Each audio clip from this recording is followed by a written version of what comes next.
Yep, I'm losing my house. Well, I'm gonna sell my house. You see, I'm buying a new property, and the new property is incredible, and we'll get into that in a later video.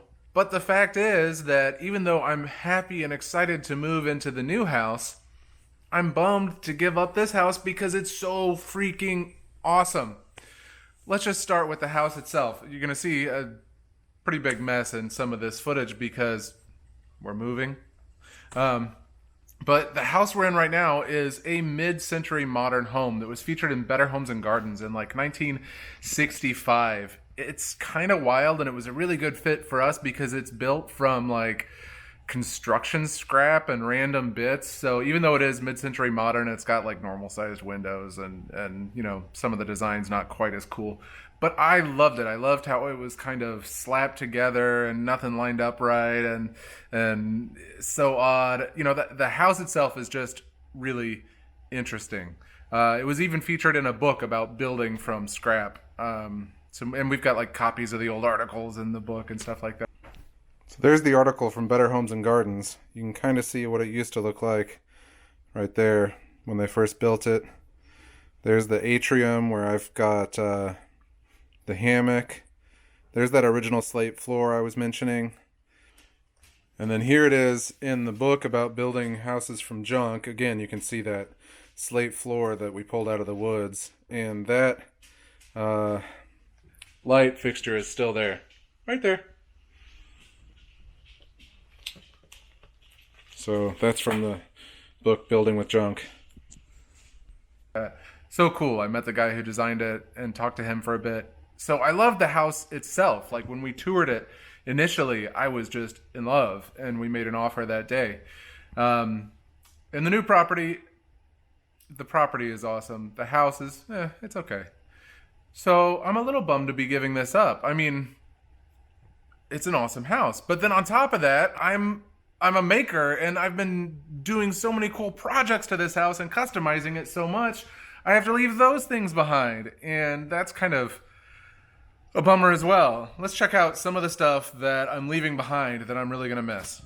So most recently I did this moon, and you can see this thing is massive, and it's so cool, and at night it glows and lights up the room just barely. It's like perfect. I love it. However, it's huge.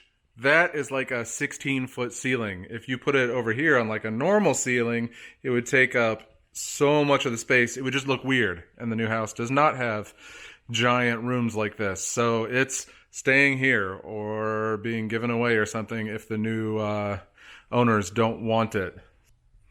This floor here was the original tile in the house. We found it out in the woods behind the house. We cleaned it up and we put it in. And you can see these little tiles here in between. Those light blue ones glow in the dark. At night, walking through here, it looks like a constellation. That was a little add-on that we did. That stained glass is pretty cool too. It just came with the house. My atrium and plant room. This room is so cool on its own. It's got I built a canopy over that skylight to help it so it wouldn't sag and have snow and water collecting on it.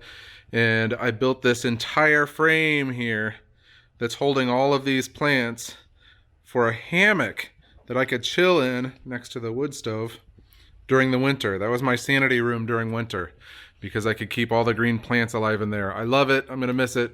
This light here, made this fairly recently. I really enjoyed that light. I didn't really like this location of it. I wanted it somewhere where I could see it better. And here you have to like bend over to see it. But I just thought it was so cool, but that's staying. I'll just have to make a new one if I want one in my new house. The mechanical iris. Oh man. That's like one of my favorite things ever. It's east facing. So in the morning, you can see there's no east windows over there. In the morning, the light comes into those windows and hits all this glass around the edges, and it just glows and lights up the opposing wall over where that moon is. Oh man, I love this thing. There's no place for something like that in the new house at all. So not only is it staying, I won't be replacing it with anything in the new house. Those are just some of the makery upgrades I did to the house that I'm going to miss whenever we move. But on top of that, there's even like some aspects of the new house, even though it's incredible, are a major downgrade. For example, in this house, I have tons of space for making stuff. Oh, there it is. It's like, I don't know, 30 by 40. I have nothing like that at the new house. And then I also have the basement, which has tons of space. I've got my 2 workbenches there, a bunch of space in here to work in, my sewing system back there, just tons of space here to work on. And in the new house, I only have a 2-car garage that I have to pack all of this and all of the stuff from the shop out there into. So I'm going to be downsizing considerably.